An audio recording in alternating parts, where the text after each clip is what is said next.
नमस्कार मंडळी, आज क्रिकेट विश्वातून एक मोठी बातमी आली आहे। भारताचा महान फलंदाज विराट कोहली याने 12 मे 2025 रोजी टेस्ट क्रिकेटमधून निवृत्ती जाहीर केली आहे। 2011 मध्ये वेस्ट इंडिज विरुद्ध आपला टेस्ट डेब्यू करणाऱ्या विराटने आजपर्यंत 123 टेस्ट सामने खेळले। त्याने 9230 धावा केल्या आहेत आणि त्यात 30 शतके आहेत। त्याची सरासरी 46.85 आहे।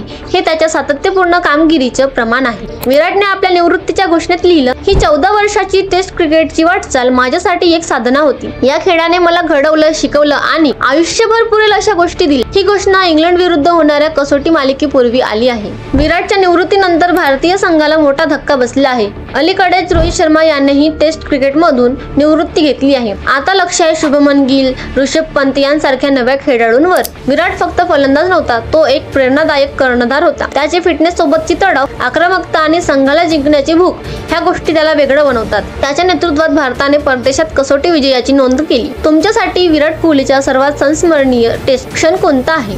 कमेंट मध्ये नक्की सांगा। व्हिडिओ आवडला असेल तर लाईक, शेअर करा आणि अशाच अपडेटसाठी आमच्या चॅनलला सबस्क्राईब करा।